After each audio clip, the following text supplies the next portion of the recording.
வணக்கம் மலத்தோட விஜய் அவர்கள் பதவியேற்று 2-3 மாதங்கள் ஆகுது. ஆனால் நிறைய இடத்துல பார்த்தோன்னா சட்ட ஒழுங்கு சந்தி சிரிக்குது அப்படின்னு பொதுமக்களே பார்த்தோன்னா காரி துப்புற அளவுக்கு பார்த்தோன்னா பப்ளிக் ஒப்பீனியன் நீங்கள் நிறையவே பார்க்கலாம்.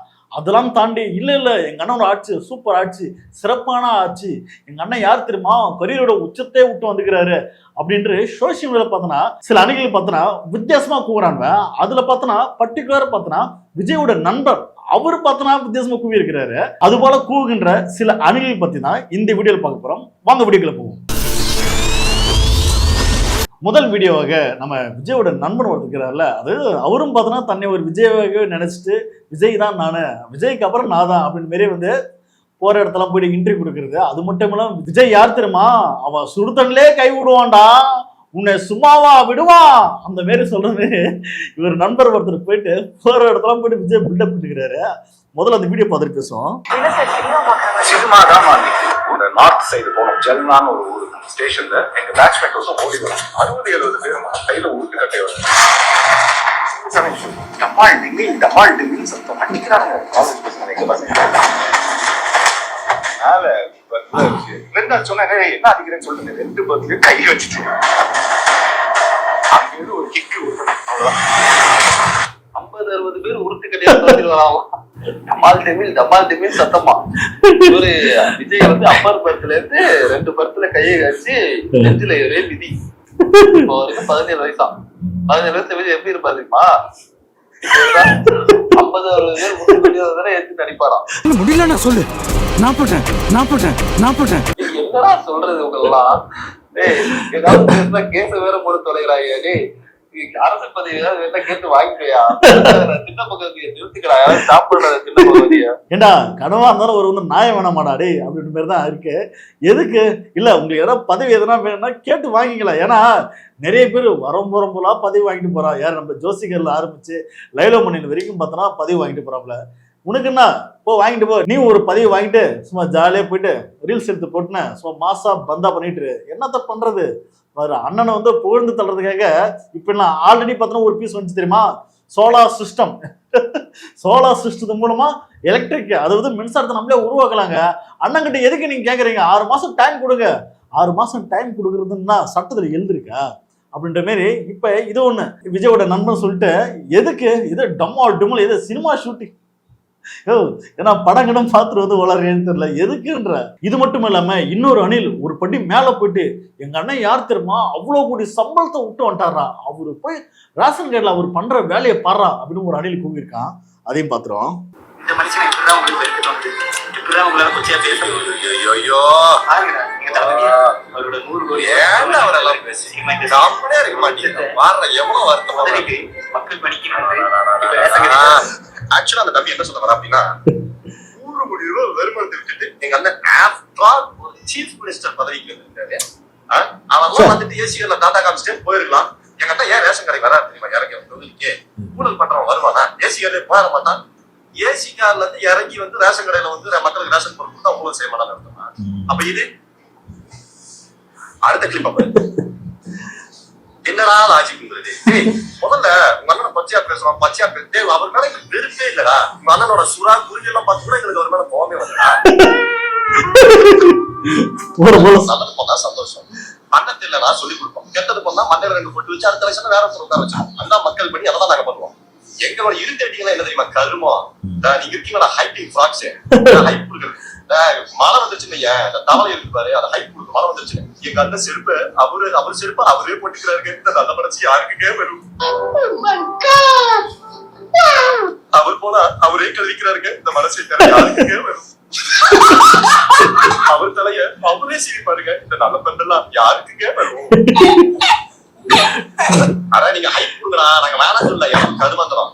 அந்த ஹைட் கொடுக்குற கும்பல் தான் இருக்குது. நீங்க எல்லாம் ஒரு கூடாச்சு கொடுக்காட்டு மாத்தி மாத்தி கொடுத்துருங்க. அவன் மேல சொல்லுங்க, உங்க மேல கொடுத்துட்டோம், மாத்தி மாத்தி சொல்லிங்கடா. எனக்கு ஏன் பொதுமக்கள் வளர்த்துறீங்க? போற போக்குல ஒரு நண்பர் சும்மா காரி பொலிச்சுன்னு துப்பி மாதிரி தான் துப்பிக்கிறாரு. உண்மையை பார்த்தோன்னா விஜய் மீது வந்து வெறுப்பு, அந்த மனுஷனை பார்த்தா நீங்க வந்து வெறுக்கிறீங்க. அது எவ்வளவு அழகான முகம், பால் வடிகிற முகம், அந்த முகத்தை பார்த்து ரசிங்கடா அப்படின்ற பேரு சொல்றாங்க. தற்குறீங்களா டே, உங்க அண்ணன் மக்கள் பணிக்கு வேலை செய்யணும்னு களத்துக்கு வந்திருக்கிறாரு. அப்ப களத்துல வேலை செய்யணுமா இல்லையா? கரூர்ல 41 பேர் இருந்தப்ப ஏன் ஓடின அப்படின்னு கேள்வி கேட்டா எங்க அண்ணனே நீ கேள்வி கேட்பியா? எங்க அண்ணன் யார் தெரியுமா? கொரியரோட உச்சத்துல இருந்து வந்தாரு, சொத்தை தூக்கப்பட்டு வந்தாரு. ஆமா, சொத்தை போயிட்டு பொதுமக்களுக்கு எழுதி கொடுத்து வந்தாரு. விஜய் சேட்டு வந்து கேளாம போயிட்டு ₹1 கேளாம் செருப்பு கழட்டி அடிப்பாரு. ஏன்னா தன்னோட மனைவிக்கே மகனுக்கே பார்த்தோன்னா அவர் கடன் தான் கொடுத்து வச்சுக்கிறாரு. அது மட்டும் இல்லாம இன்னொரு அணில் அவரு மக்கள் பணத்துல இருந்து எடுத்து தர மாட்டாரு, அவரு மணி சொந்த பாக்கெட்ல இருந்து அவர் வந்து எடுத்து கொடுப்பாரு அப்படின்லாம் சில வந்து அணில் வந்து பேசுன்னு தற்கொலைத்தனமா பார்த்தோன்னா ட்ரோல் கண்டென்ட்டா மாறிச்சு. இந்த பையன் அதே மாதிரி தான். அது மட்டும் இல்லாம அவர் வந்து இன்னொரு விஷயம் சொல்லியிருந்தாரு, இரிட்டேட் பண்ற மாதிரி நீங்க வந்து முட்டு கொடுக்குறீங்கப்பா, உங்க அண்ணன் தப்பே செஞ்சாலும் அவர் எங்க அண்ணன்றதெல்லாம் வந்து கண்மூடித்தனமா வந்து நாங்க வந்து முட்டு கொடுப்பேன் அப்படின்னு நீங்க வரதான் உங்களுக்கு வந்து நாங்க கழட்டு அடிக்கிறோம் காரியத்துப்புறம். அதனால தானே உங்களை வந்து நான் அந்த தற்கொலைன்னு சொல்றேன் அப்படின்னு சொன்னா இந்த அணில் பாத்தியா, எங்களே நீங்க வந்து தற்கொலை சொல்றீங்க, இதுக்காகவே நாங்க வந்து விஜய்க்கு ஓட்டு போறோம். டேய், உங்களை தற்கொலைன்னு சொன்னா நீங்க மாத்திக்கிண்டா. அது வந்து ஒரு அரசியல் தலைவரை எந்த கண்ணோட்டத்துல பார்க்கணும், எப்படி பார்க்கணும்? இவர் மக்கள் தலைவரா, மக்களுக்காக வந்து நிக்கக்கூடிய ஒரு ஆளா, இவர் வந்து உழைக்கும் திறன் கொண்டவரா, களத்துல ஏதோ ஒரு நாளைக்கு ஒரு பிரச்சனை வந்து நிப்பாரா? லாக் அப் டெத், சிறையிலே வச்சு பார்த்தோன்னா காவல்துறைக்கு விசாரணை பேர்ல அடிச்சு கொண்டு இருக்காங்க. போன ஆட்சியில பார்த்தோன்னா அஜித் குமார் ஒருத்தர் வந்து லாக் அப் டெத் ஆன உடனே பார்த்தோன்னா முன்னாள் முதல்வர் ஸ்டாலின் பார்த்தோன்னா போன் பண்ணி பேசினார், சாரி கேட்டார், மன்னிப்பு வந்து கேட்டாரு. உங்களோட குடும்பத்தை நான் வந்து பண்ண வேண்டியது பண்றேன், தப்பு பண்ணவனுக்கு வந்து காவல்துறையா இருந்தாலும் அவனை வந்து நான் வந்து தண்டனை வாங்கி தரேன் அப்படின்னு சொன்னாரு. இன்னைக்கு தண்டனை வாங்கி கொடுத்துறாரு. ஆனா உங்க அண்ணன் போய் நேரடி போய் பார்க்கல. என்ன காரணம்னா அவர் பிஸியான வேலைகள், ஜனநாயக படம் வர வெளியே வரப்போகுது, ரிலீஸ் பண்ற வேலைகள், ஆடியோல வச்சு அப்படின்னு அண்ணன் பார்த்தோன்னா சார் பார்த்தோன்னா அங்க பிஸி ஆயிட்டாரு. அப்ப மக்கள் பிரச்சனைக்காக மக்கள் களத்துக்காக நீங்க வந்துட்டீங்கன்னா முதலமைச்சர் ஆயிட்டீங்க, உங்களை தானே நம்ம வந்து கேள்வி கேட்க முடியும். அப்புறம் யாரை கேள்வி கேட்க முடியாது? என்ன பக்கத்து மாநிலத்தில் போயிட்டு முதலமைச்சரை பார்த்து நம்ம வந்து சட்டை பிடிச்சி கேள்வி கேட்க முடியும்? தமிழ்நாட்டு முதலமைச்சர் நாங்க ஓட்டு பண்ணா கூட அவர் வந்து எங்களுக்கு வந்து முதல்வர். அப்ப நாங்க கேள்வி கேட்போம்னா கேள்வியே கேட்க கூடாது, எங்களை நீங்க வந்து தற்கொலை சொல்லக்கூடாது. அந்த கோவத்தில் தான் நாங்க வந்து ஓட்டு போட்டோம். இந்த தற்கொலைங்க நீங்க வந்து ரசிகர் மனப்பான்ல ஓட்டு போட்டது உங்க தலையில நீங்களே மண்ணடி போட்ட மாதிரி. இப்ப சமீபத்தில் நடந்த லாக் அப் டெத் மாதிரி நாளைக்கு உனக்கும் நடக்கலாம். அப்ப அன்னைக்கும் பார்த்தோன்னா எங்களை போன்ற சமூக ஆர்வலர் தான் வந்து கேள்வி கேட்பாங்க, தமிழ் மக்களாக நாம தான் கேள்வி கேட்போம். அப்ப ஒரு பிரச்சனை எவனே ஒருத்தவங்க பாதிக்கப்படுறான், நமக்கு என்ன ஒரு பிரச்சனை? எங்க அண்ணன் வந்து சிஎம் ஆயிட்டாரு, நாங்க அவர் வந்து ரசிப்போம், ரசிக்கிற மனப்பான்மையை நான் பார்ப்பேன் அப்படின்னு சொல்லி நீங்க வாயை மூடிட்டு இருந்தா நாளைக்கு உனக்கு ஒரு பிரச்சனை நடக்கும்போது எவனும் வாய் திறந்து பேச மாட்டான். தற்கொலைங்களா தப்புனா பேசு, தப்பே கிடையாது. அதாவது உங்க அண்ணன் சிஎம் தான், ஓகே, அதுல எந்த ஒரு மாற்று கருத்துல இதே வந்து பொய்யான நிறைய செட் பண்ணி உங்க அண்ணன் சிஎம் ஆக்கிட்டீங்க. ஆனா இந்த ஆட்சி சரியா நடைபெறுதா? பாலியல் வன்புணர்வு நிறைய இடத்துல நியூஸ், கொலை, கஞ்சா, ஒயின் ஷாப்பை மூடுறன்னு சொல்லிட்டு தனியாரை வந்து ஓபன் பண்ணி வச்சுக்கிறீங்க. அப்ப இதை சார்ந்த கேள்விகள் கேளுங்கடான்னா தற்கொலைங்க வாயை மூடியும் பொத்து நிற்கிறாங்க. அது மட்டும் இல்லாம ரீல்ஸ் விட்டுணும், ஃபயர் விட்டுணும். இல்ல எனக்கு தெரியல, ஒரே ஒரு கேள்வி கேட்கிறேன். முதல்வர் சிஎம் அவர்கள் முதல்வன் மாரி எதுக்கு அந்த வந்து வாக்கிங் ரீல்ஸ் ஷார்ட்ஸ் எல்லாம் எதுக்கு? அது முதல்வன் படத்துல அர்ஜுன் எப்படி வந்து அந்த மேல இருந்து அந்த நடந்து வர மாரி சில ஒரு காட்சி இருக்குல்ல, இதை வந்து ரீஷூட் பண்றாங்களாம், ரீமேக் பண்றாங்களாம். இல்ல இருக்கிற வேலையில இதெல்லாமா? அப்ப சிஎம் சார் வந்து தன்னுடைய பணிகளை சரியா செய்யறாருன்னு பார்த்தா செய்யல. அப்ப இவன் என்ன சொல்றோன்னா, எங்களை நீங்க தற்கொலை சொல்றதுதான் நாங்க வந்து ஓட்டு போட்டேன், அதனாலதான் நாங்க வந்து விஜய் வந்து முதல்வர் ஆக்கணும்னா, நீங்க பண்ண ஃபால்ட்டு எதை நாங்க மட்டும் பாதிக்கப்பட மாட்டோம்டா, நீங்களும் பாதிக்கப்பட்டீங்க, உங்க குடும்பம் பாதிக்கப்படும், உங்க அப்பா அம்மா எல்லாரும் வந்து பாதிக்கப்படுவாங்க. அப்ப ஒரு நாட்டை ஆளுன்னா, ஒரு நல்ல தலைவனை தேர்ந்தெடுக்குன்னா சமூக பார்வையில வந்து முதல்ல பார்க்கணும். இந்த தலைவன் களத்துக்காக எத்தனை முறை வந்து நின்று இருக்கான், எத்தனை போராட்டத்துல வந்து கலந்துருக்கான், அவனுடைய கருத்தில் என்ன, அவனுடைய ஐடியாலஜி என்ன, அதை பாருங்கடானா. தற்கொலைங்களா சினிமால எங்க அண்ணன் ஃபைட் பண்ணாரு, சினிமால எங்க அண்ணன் வந்து டான்ஸ் ஆடினாரு அப்படின்னு சொல்லி ஓட்டை போட்டு நாட்டை குடிச்சராக்கி வச்சுக்கிறாங்க. அடுத்த ஒரு அணில் ஒண்ணு இருக்கு, வயசான பாட்டி, அதையும் பாத்துருவோம். விஜய மயிரை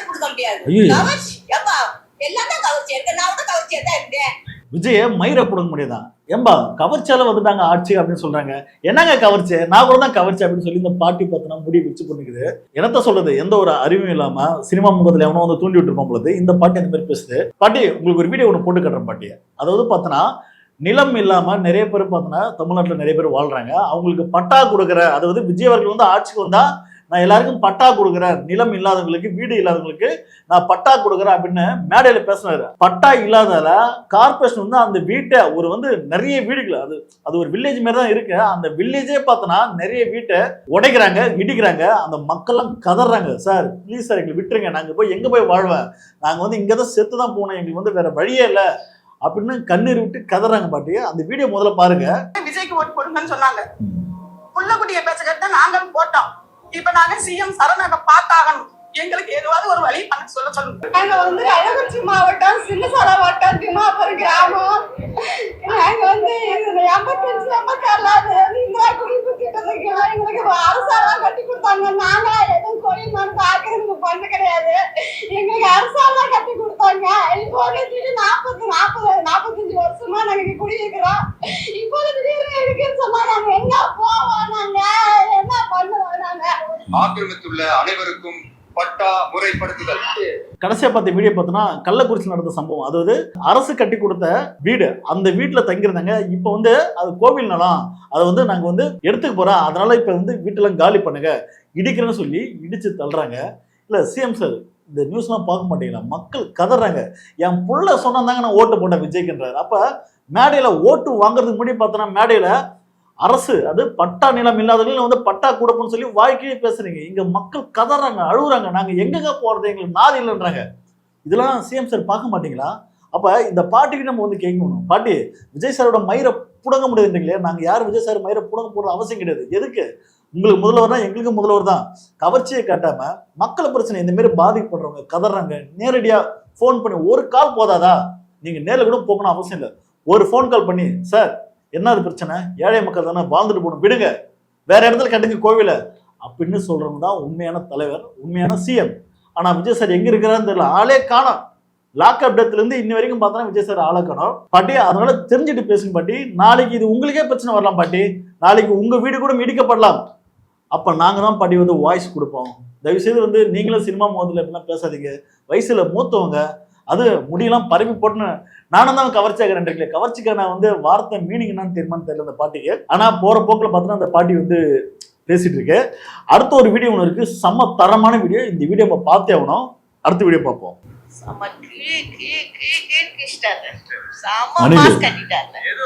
அப்படி ஒரு மாஸ்க் கட்டாரு பாருங்க, பெரிய மாஸ்க். சட்டசபைக்கு அவரை விட்டா வேற ஆள் இல்லாத மாதிரியே ஒரு மாஸ்க் கட்டிட்டாரு. வரலாறுலயே இல்லைன்னா அது வரலாறுலயே இல்ல. நாங்க படத்துலதான் பாத்துக்கிறோம் அவரோட நடிப்ப. சட்டசபைக்குள்ள உட்கார்ந்து நடிக்கிற ஒரு மனுஷனே அவரை தானே நாங்க பாக்குறோம். ஏன்னா இவ்வளவு நேரம் சொன்னது புரியவே பாராட்டுறோமா? சட்டசபையில உட்காந்து இப்படி பண்ணும்போது அவர் தெரிய வேண்டாம். சட்டசபையில எதுக்கே உட்கார்ந்து நிக்கிற? மக்களுக்காக பேசுறதுக்கு தாயா, மக்களுக்கு என்ன நல்லது பண்ண போற சொல்றதுக்கு தாயா. இந்த 2 மாசம் ஆட்சியில என்ன பண்ற, பண்ணின்னு இருக்கிற, பண்ண போற, இதுக்கப்புறம் இந்த 5 வருஷத்துல என்ன பண்ண போற, இதெல்லாம் பேசுறதுதான் சட்டசபை. இந்த நடிப்புக்குலாம் கிடையாது. புரியுதுங்களா? சும்மா எப்ப பார்த்தாலும் ஒரு சீனை போட்டுக்கின்னு நடிக்க வச்சுக்கின்னு பின்னாடி ஒரு 108 130 பேரை உட்கார வச்சுக்கின்னு நீ பண்றது பத்தாதுன்னு அதுக்கு மேல அவங்க பக்கத்துல உட்கார வச்சு பொய்யா ஒருத்த கட்டின்னு கிடக்குறான் தேவையில்லாம. உலகத்துக்கு தெரியாத மனுஷனா எதுக்கு ஏத்தாலும் போய் சொல்லிட்டு கிடக்குறான்.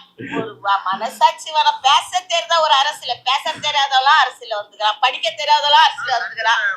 ஒரு விஷயமும் அப்படி இவங்க எப்படி அந்த ரீல்ஸ் எடுத்து போடுறாங்களோ, இவங்க பண்ற தப்பு ரீல்ஸ் எடுத்து போட ஆள் இருக்கிறாங்கல்ல, அதெல்லாம் அவங்க பார்க்க மாட்டாங்க. ஏன்னா அவங்க ரீல்ஸ் மட்டும் தான் பார்க்கணும்னு போட்டு நிக்கிறாங்க. கண்டிப்பா கண்டிப்பா பண்ற தப்பியும் ரீல்ஸா ஓடி நிக்குது. ஒருத்தர் என்னடா செங்கோட்டையன் ஜாதி ஒழிகிறன்னு ஜாதியை பத்தி போட போற ஐடி கார்டுலன்றாப்புல, ஒருத்தவங்க என்னன்னா போட்டு பாட்டு போட்டிட்டு குத்தாட்டம் ஆடிட்டு இருக்கிறாங்க ஸ்கூல்ல. இதெல்லாம் தேவையா? உன்னை எதுக்கு அரசியல்ல குறைச்சாங்க? குத்தாட்டம் ஆட வரைச்சாங்க. அது நீ சினிமாலே இருந்திருக்கலாம்ல. விஜய்க்கு மனசாட்சின்னு ஒண்ணு இருந்தால் அரசியல் தெரியாது. உனக்கு அரசியல் தெரியாது, உன் மனசாட்சிக்கு அது தெரியும். குரங்கு கையில பூமலை கொடுத்த மாதிரி ஆயிப்போச்சு. அவர் பிச்சின்னு கிடக்குறாரு. குரங்கு கையில இருந்து தப்பிச்சு இப்படி இப்படி திரும்பி பார்க்கலாம்னா ஆது அர்ஜுனம் புஷியானுதான் முதல வாய்க்குள்ள போன மாதிரி ஆயிப்போச்சு. நாங்கெல்லாம் அவ்வளவுதான். இதான் கதை. முதல வாய்க்கிட்டயும் குரங்கு கையில மாட்டிட்டு முடிச்சுன்னு கிடக்குறோம் நாங்க. முக்கியமா பொதுமக்களுக்கு இது ஒரு பாடம். நல்ல அறிவு இருக்கிறவங்க, மனசாட்சி இருக்கிறவங்க கரெக்டா தேர்ந்தெடுத்து ஓட்டு போடுவாங்க. இவங்க அவங்க எல்லாம் நான் சொல்ல வரல, கரெக்டா தேர்ந்தெடுத்து இதுக்கப்புறமாவது ஓட்டு போடணும். Super super super. உண்மையை பார்த்தோன்னா இந்த அம்மா தெளிவா இருக்காங்க. அதாவது மாற்று அப்படின்னா நம்ம வந்து யாரை நோக்கி போகணும்னா மக்களுக்காக அதே களத்தில் நிற்கக்கூடிய ஆட்கள். அதாவது சினிமா நிறைய பேர் சொல்லுவாங்க, உனக்கான தலைவனை, அரசியல் தலைவனை சினிமாவில் தேட்டரில் போய் தேடுவாரா? தற்கொலைங்களா? களத்துல வந்து தேருங்கடா, போராட்ட களத்தை வந்து தேருங்கடா. அதே இங்க வந்து மக்கள் பிரச்சனை தினம் போராட்டத்துல எவனோ ஒருத்தன் வந்து நிக்கிறான்டா, அங்க போய் தேடுங்கடா, அவனை பார்த்து ஓட்டு போடுங்கடா, அவன் தானே நமக்கு மக்களுக்கான தலைவன் அப்படின்னு நிறைய பேர் சொல்லுவாங்க. ஆனா இந்த தற்கொலைங்க அணிலாம் போய் மாற்று அரசியல் விஜய் சார் எடுக்கடா சூப்பராகிற கூலிங்ஸ்கான போட்டு கோட் பண்ணி நடக்கிற ஸ்டைல் ஐயோ சூப்பர். தற்கொலை முண்டங்களா இந்த மாரி வந்து ஓட்ட போட்டு நாடு நாசமா போச்சுன்ற மாதிரி தான் இந்த அம்மா வந்து பேசுறாங்க. போற போக்கில் எல்லாருக்கும் ஒரு அடி பார்த்தோன்னா நம்ம கீர்த்தனா மேடம் டான்ஸ் ஆடுறது டங்கு டான்ஸ் ஆடிட்டு தமிழ்நாட்டுக்கு வர கம்பெனிலாம் பார்த்தோன்னா ஆந்திராவுக்கு மாற்றி விட்டாங்க. போகிற போக்கில் அவங்களுக்கு ரெடி. செங்கோட்டை இந்த ஐடி கார்டு வந்து சாதியை கொண்டு வர போகிறத வந்து பேசிக்கிறாங்க. அதுக்கப்புறம் பார்த்தோன்னா எதிர்ப்பு வந்தானே பார்த்தோன்னா செங்கோட்டை நான் அப்படி சொல்லவே இல்லையே, ஐடி கார்டுலாம் சாதி கொண்டு வர பேர் நான் சொல்லவே இல்லையே, அது வந்து பிஜேபியோட அஜெண்டா. அது பார்த்தோன்னா எல்லா டீட்டெயிலும் பார்த்தோன்னா பையனுக்கு ஒரே கார்டில் வரணும், சாதி சான்றிதழ்லேருந்து அவன் என்ன மதம் கிதம் எல்லாத்தையும் பார்த்தோன்னா ஒரே கார்டில் கொண்டு வரணும் அப்படின்னு ஒரு பையனை தனிமைப்படுத்துறதுக்காக இன்னைக்கு ஏற்கனவே ஊர்ல பார்த்தோன்னா சாதி வெறி பிடிச்ச பார்த்தோன்னா பசங்க நாங்குநேர்ல பார்த்தோன்னா சின்ன பையனை வெட்டி போடுறான், சாதி கயிறு கட்டுன்னு ஸ்கூலுக்கு வரான். சாதி மென்டாலிட்டியில வாழக்கூடிய பசங்களை இன்னும் சாதி வெறி தூண்டு விதமா பார்த்தோன்னா செங்கோட்டையன் அவர்கள் வந்து அறிவிக்கிறாரு. எதிர்ப்பு வந்தோடனே ஐயோ நாங்க அப்படி சொல்லவே இல்லையே, நீங்க தப்பா புரிஞ்சுட்டீங்க அப்படின்றாங்க. அப்ப சங்கித்தனமா சில வந்து செயல்பாடுகள் வந்து இவங்க கொண்டு வர பாக்குறாங்க. எதிர்ப்பு வந்தோடனே பயந்து போறாங்க. அதே மாதிரிதான் வந்தே மாதரம் தமிழ் தாழ்வாளத்தை முதல்ல பாடினாங்க, காலங்காலமா அதான் பாடினாங்க. இப்ப பார்த்தோன்னா வந்தே மாதரம் பாட ஆரம்பிக்கிறாங்க. ஏன்டா கேட்டா ரூல்ஸ் புரோட்டோகால். என்ன புரோட்டோகால் இல்ல, வந்தே மாதம்ன்றது யாரோட மொழி, என்ன மொழி அது? சான்ஸ்கிரிட். அதாவது இந்தியாவில் பார்த்தோன்னா பல மதம் சார்ந்த மக்கள் வாழ்றான். இது வந்து பார்த்தோன்னா டெமோக்ரஸி. இதே ஒரு நாடு, இதே வந்து ஒரு மதம் சார்ந்த மக்கள் தான் வாழ்றாங்களா அப்படிலாம் கிடையாது. பெரும்பான்மை வாழ்ற மக்கள் பார்த்தோன்னா இந்துக்கள். அப்ப ஒரு இந்து மதத்தை போட்டுற மாதிரியே ஒரு வந்தே மாதரம் பாடல் இருந்தா அந்த பாடலை பாட வைக்கலாமா? அப்ப வந்து முஸ்லீம் சார்ந்த மதம் அவனுக்கு ஒரு பாடம் வந்து பாட வைக்கலாமா? கிறிஸ்டின் சார்ந்த ஒரு மதம் அவனோட மதத்தை வந்து பாட வைக்கலாமா? எதுக்குன்னு கேட்கிறேன். தேசிய உணவு போதாதா? நாட்டுப்பற்றை கொண்டு வரதுக்கு, நாட்டுப்பற்றை உருவாக்குறதுக்கு தேசிய உணவு போதாதா? நாங்க தமிழர்கள் தமிழ்த்தாழ்வாழ்த்து முதல்ல பாடுறோம். இப்போ ஃபங்க்ஷன் முடியும் போது, ஈவெண்ட் முடியும் போது தேசிய கீதம் பாடுறான். அப்புறம் என்னடா நடுவில் சொருவுறீங்க வந்தே மாதரம்? அப்ப சங்கியான மோடி அரசு இதெல்லாம் பார்த்தோன்னா இன்சல்ட் பண்ணுது. தாவேக அரசு அதெல்லாம் கண்ணை முன்னு வெல்கம் பண்ணுது. ஏன்னா விஜய் அவர்களும் பார்த்தோன்னா ஒரு சங்கிய செயல்படுறாரு அப்படின்றது பச்சை தெரியுது. அது மட்டும் இல்லாம ஆதுவர்ஜனா வந்து போற போகில் ஒரு அடி பார்த்தோன்னா ஆதுவர்ஜனா உண்மையே பார்த்தங்க. தமிழ்நாட்டில் ஆதுவர்ஜனா வந்து நிறைய விஷயம் பண்றாரு. நல்லா வந்து உற்று நோக்குங்க. அதாவது பார்த்தோன்னா 750 ஒயின் ஷாப் வந்து மூடிட்டாங்கன்னு சொன்னாங்க. ஒன்றும் இல்லை, ஈஞ்சம்பாக்கம் போங்க. அது நம்ம விஜய் சார் வசிக்கக்கூடிய பகுதி தான், நீலாங்கரி. அது பக்கத்தில் போனால் ஈஞ்சம்பாக்கம் ஒரு அரசு மதுப்பான கடை இருந்தது, ஒயின் ஷாப். அந்த கடையை மூடிட்டு பக்கத்திலே தனியார் ஓப்பன் பண்ணி வச்சிடறான். 11 to 11 அப்படின்னு ஒரு கடையை ஓப்பன் பண்ணி வச்சிடறான். ஏழை எளிய மக்கள் அங்கே வந்து வாங்கி குடிச்சான். இன்னைக்கு 11 to 11 சொல்லி ஒரு தனியாரை ஓப்பன் பண்ணிக்கிறான். அப்போ தனியார்னா சும்மா கொடுத்துருவாங்களா? கான்ட்ராக்ட் இல்லையா? பிஸ்னஸ் இல்லையா? கமிஷன் இல்லையா? இதெல்லாம் வாங்கிட்டு தானே. அப்ப இங்க நிறைய அரசு ஒயின் ஷாப்லாம் பார்த்தோன்னா தனியாரா மாறிட்டு இருக்கு. ஊழலே இல்ல, ஊழலே ஒழிச்சுட்டான்னு போது விஜய் சார் சொல்றாரு. அப்ப இங்க தனியாரா மாறுது இல்ல. நிறைய அரசு பள்ளிகளை மூடிட்டு இங்க பிரைவேட் ஸ்கூல்ன்ற மாதிரி இங்க நிறைய ஸ்கூல்கள் வந்து ஓபன் பண்ணுது. அது மட்டும் இல்லாம தமிழ்நாட்டுல லாட்ரி தாண்டவானது. இது தெரியுமா தெரியாதா? லாட்ரி தமிழ்நாட்டுல பேண்டடு. சட்ட ரீதியா பார்த்தா தமிழ்நாடு பேன் பண்ணிட்டாங்க. தாவேக ஆட்சி அமைச்சகம் பார்த்தோன்னா நிறைய இடத்துல லாட்ரி சேல் ஆகுது, நிறைய இடத்துல லாட்ரி பிசினஸ் போயிட்டு இருக்கு. யார் லாட்ரினா தெரியல, மார்டின் ஃபேமிலி. அப்ப இதை சார்ந்த கேள்விகளை எவனை வந்து எடுத்து கேளுங்கடானா தற்கொலை எவனும் கேட்க மாட்டான், வாயை மூடிட்டுக்கிறான். அதாவது விஜய் சார் அவர்கள் வந்து ஆட்சி அமைத்து நிறைய இடத்துல பார்த்தோன்னா சட்ட ஒழுங்கு பிரச்சனை இருக்குது. இது தெரியுமா தெரியுதா? நிறைய இடத்துல பார்த்தோன்னா பெண்களுக்கு பாலியல் வன்புணர்வு நடக்குது. இது தெரியுமா தெரியுதா? நிறைய இடத்துல பார்த்தோன்னா கஞ்சா குட்கா அப்படின்ற நிறைய இடத்துல சேல் இருக்கா இல்லையா? இப்போ சமீபத்தில் வந்து லாக் ஆஃப் டெத்து. அந்த பையன் கூட பார்த்தோன்னா அவர் கூட அந்த பாதிக்கப்பட்டவர் பார்த்தோன்னா இறந்து போனவர். அவர் கூட பார்த்தோன்னா குட்கா கடத்தினால தான் பார்த்தோன்னா அவரை விசாரணை பேரில் அடிச்சே கொண்டு இருக்காங்க. ஆமாம், சிம்பிளாக ஒன்று கேட்குறேன், அவரு கடத்தினாரா அடிச்சு கொண்டுட்டீங்க. உங்க கட்சிக்காரனும் டிவிகே கட்சி சார்ந்த ஆட்களும் பார்த்தோன்னா இதே குட்கா கடத்தி மாட்டுறதா கேஸ் இருக்கு. நீங்க அவனுக்கு என்ன சார் தண்டனை கொடுத்தீங்க? ரிலீஸ் பண்ணிட்டீங்களா? அவனை ஏழை எளிய எவனோ ஒரு சாமானியன், அதாவது அவனை அடிச்சா எவனை கேட்க நாது இல்லைன்னா அவனை கொண்டு போயிட்டு அடிச்சு கொண்டு இருக்கீங்க, யாரும் கேட்க நாது இல்லை அப்படின்ற மாரி லாக் அப் டெத்தே வந்து நடந்திருக்கு. ஆனால் விஜய் சார் அவர்கள் இன்ன வரைக்கும் வாய் திறந்து பேசலை. அதெல்லாம் விடுங்க. நம்ம பாஸ்கர் இருக்கிறார்ல, ஏடிஎம்லேருந்து தாவி வந்தார் பாஸ்கர், அவர் மட்டும் யாருங்க? ஏங்க இந்த குட்கா இந்த மாரி வந்து இந்த கூலிப்பு இந்த மாரி பொருள் தாங்க அவர் வந்து கமிஷனை வாங்கிட்டு விற்க சொல்லி ஊழல் பண்ணவர் பல கோடிக்கு. ஆனால் அவரை நீங்கள் உங்கள் கட்சியில சேர்த்துக்கிட்டீங்க. வாஷிங் மிஷினில் கொண்டு வந்து வாஷ் பண்ணி தூய்மையாக வந்து தூய சக்தியாக மாறிடுச்சு. கொள்ளக்காரன், இந்த முடிச்சு வைக்கி பொறுக்கி ரவுடி இது போன்ற ஆட்களாக உங்கள் கட்சியில் வந்து சேர்த்துக்கிறது, வாஷிங் மிஷினில் போட்டு அவன் தூய்மைன்னு சொல்லிடுறது. ஆனால் யாரையோ ஒருத்தவன் கேட்க நாதி இல்லாமல் எவனோ ஒரு தப்பு பண்ணிட்டானா அவனை போலீஸ் ஸ்டேஷனில் வச்சு அடித்து கொண்டு காலி பண்ணுறது. இதுதான் வந்து தாவைக்கோட அரசு. சார் கேள்வி கேட்டால் நிறைய பேர் வந்து நீங்கள் அரெஸ்ட் பண்ணி உள்ள வைக்கிறீங்க. விஜய் சார் எதிர்த்து நீ கேள்வி கேட்குறியா? பத்திரிகையில தூக்கி உள்ள வைக்கிறீங்க. பாருங்க மக்களே, தாவைக்கோட அரசு வந்து என்ன மாதிரி வந்து சிறப்பாக செயல்படுது. மாற்றம் எதிர்பார்த்த மக்களும் தயவு செய்து பாருங்க. உண்மையே உங்களால் முடிஞ்சா கேள்வி கேளுங்க. உங்களோட சோஷியல் மீடியாவில் வந்து வீடியோ போடுங்க. தப்பு நடந்தா தப்புன்னா அப்படின்னு வாய் திறந்து பேசுங்க. தொடர்ந்து இது போன்ற அணிகள் பார்த்தீங்கன்னா சோஷியல் மீடியாவில் பார்த்தீங்கன்னா முட்டு கொடுத்துக்கிறாங்க. இவனை பத்தி நீங்க என்ன நினைக்கின்றது மறக்காம கமெண்ட் பண்ணுங்க. அப்படியே இந்த வீடியோ பத்தி கருத்துக்கும் கமெண்ட் பண்ணுங்க. அடுத்த வீடியோ சந்திப்போம். நன்றி, வணக்கம்.